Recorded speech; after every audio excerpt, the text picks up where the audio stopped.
very strict principles.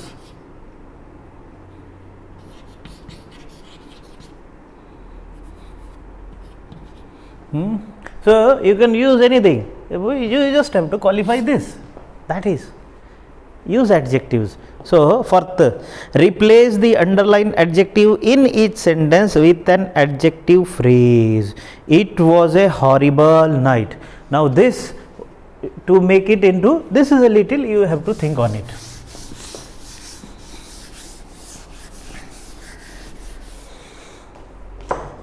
It was a great horrible night.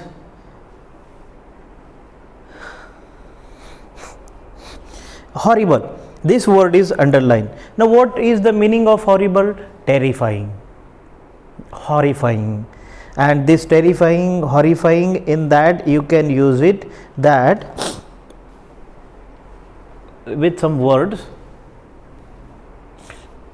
It was a horrible night.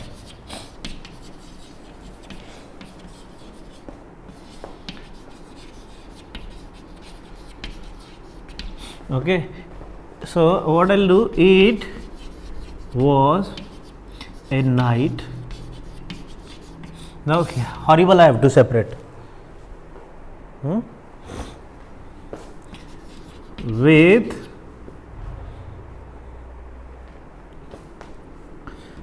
unknown, unknown, fearful,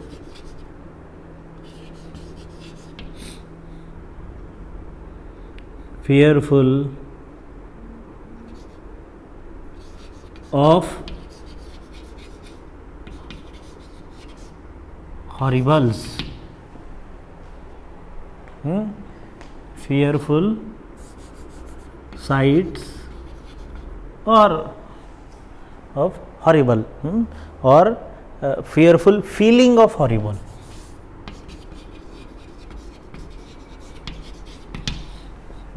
With unknown, fearful feeling of horrible, I can join anything. It is only to understand that whether I have understood to change it, replace it, whether I can replace it successfully, that is to be seen. Ramlal had a bald head. A bald means having no head. Ramlal had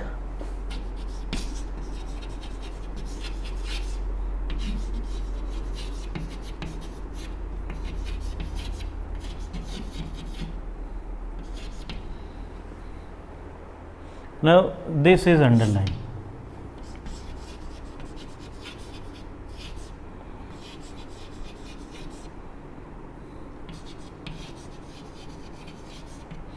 Ramlal had head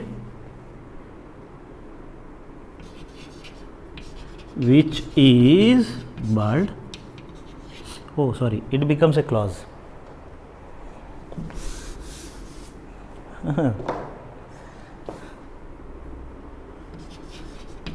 With bald look or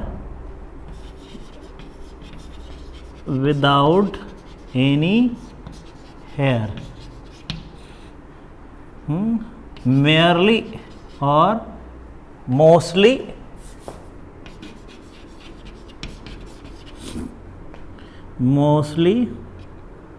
called known mostly as bald. Bald only I am turning that one word, one adjective into group of adjective. So this is the way you have to try. Okay. Devan met a village girl. Devan met a girl who lives in village, or who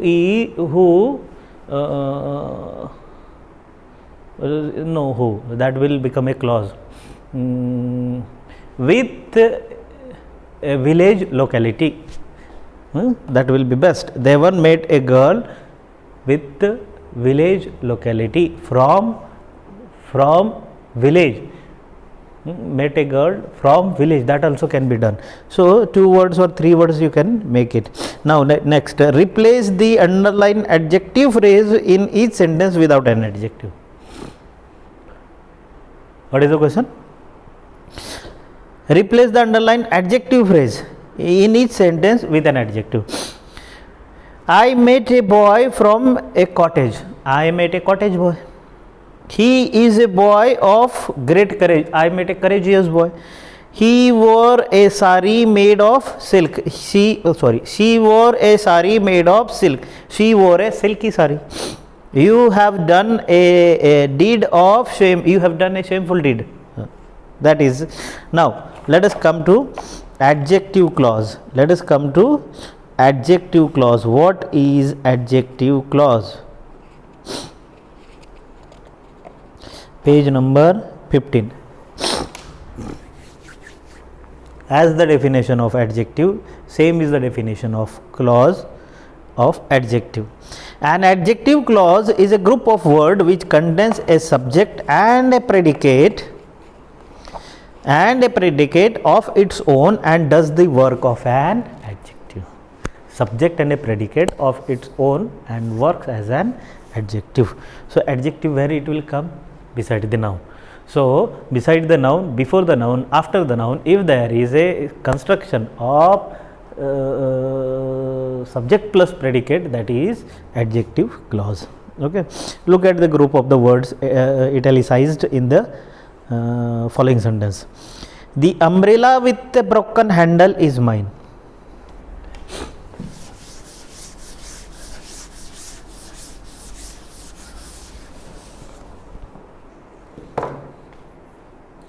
The umbrella with a broken handle is mine.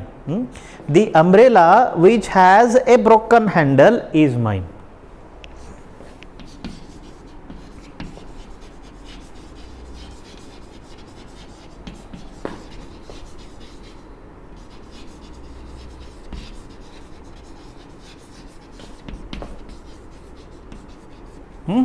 The umbrella with a broken handle is mine. Okay. Now the second sentence is the umbrella which has a broken handle.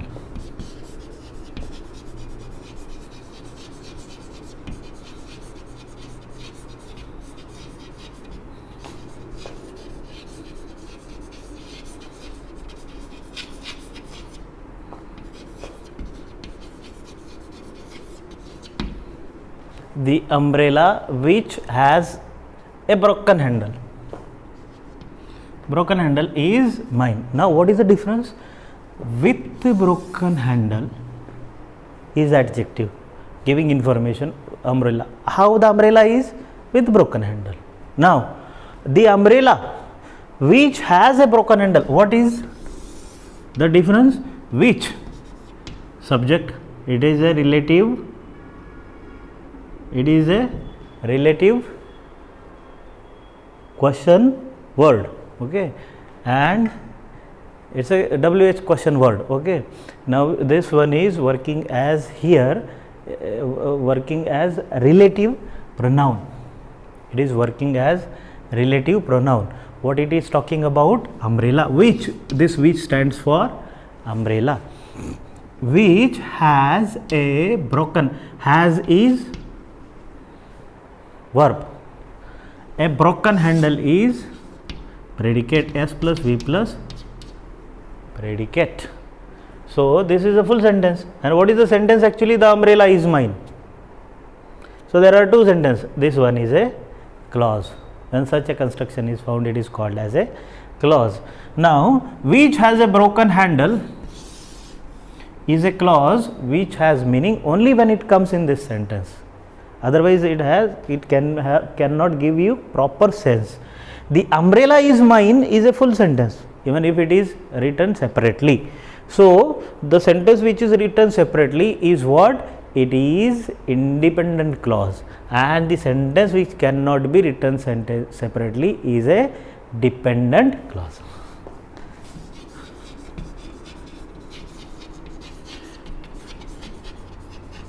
It's a dependent clause, adjective clause. Why it is adjective clause? Because this whole sentence is about this noun.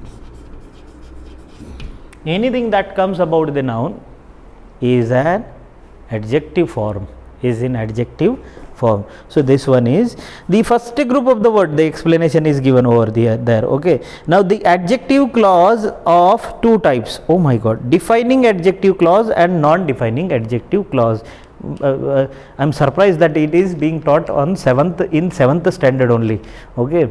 So this defining adjective clause and non-defining adjective clause in generally was generally, I remember it was being taught in the senior college level. Okay. So you are lucky to have it. Now what is, it's very simplest one, but to understand. Okay. A defining adjective is a relative clause.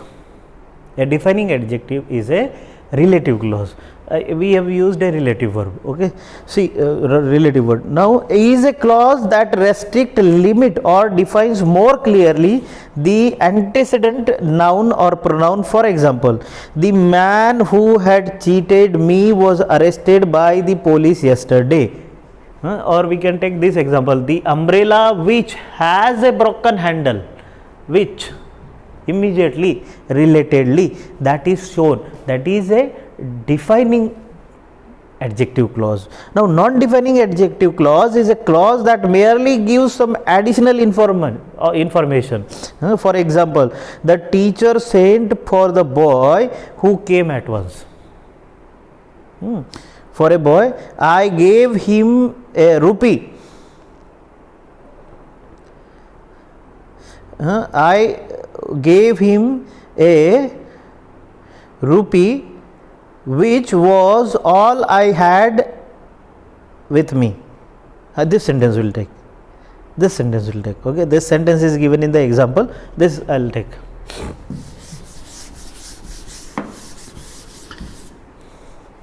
Now what is non-defining? It's a simple thing. I gave him a rupee.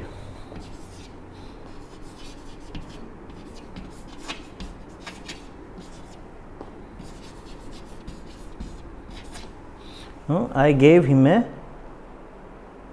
rupee which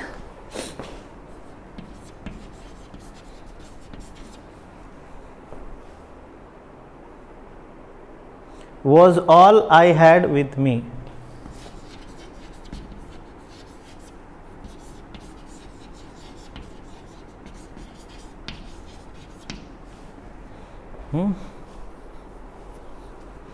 Now I gave him a rupee is independent clause. Okay, independent main clause, which was all I had with me. Which was all I had with me. Now this which is about this. What happens? This sentence, in this sentence, why it is called a non-defining clause? Why it is called a non-defining clause? Because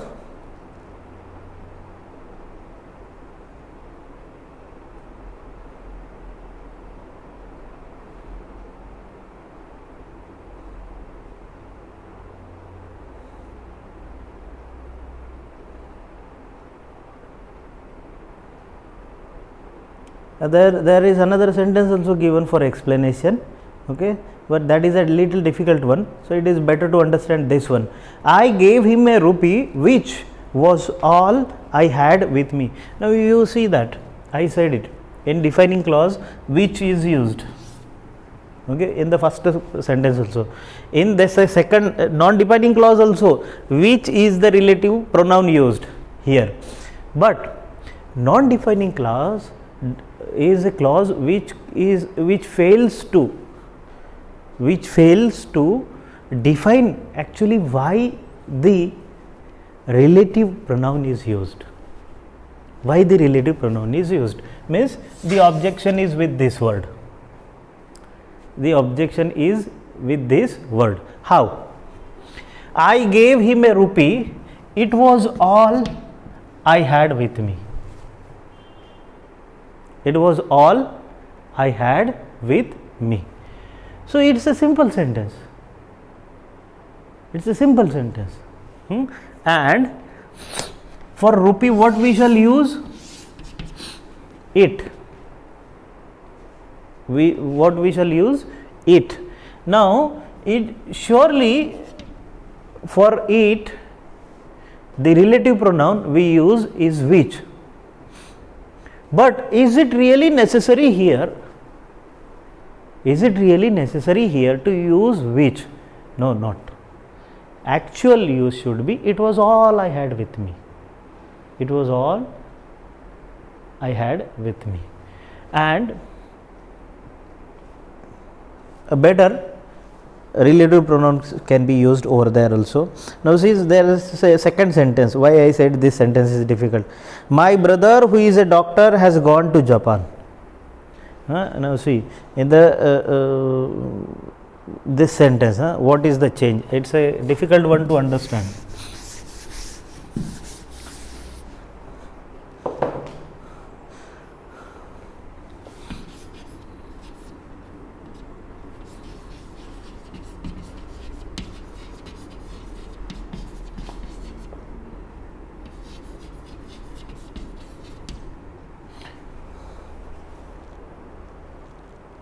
Has gone to Japan.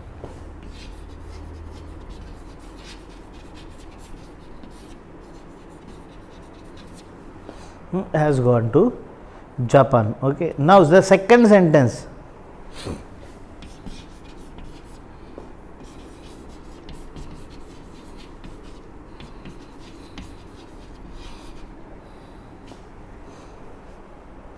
Is a doctor.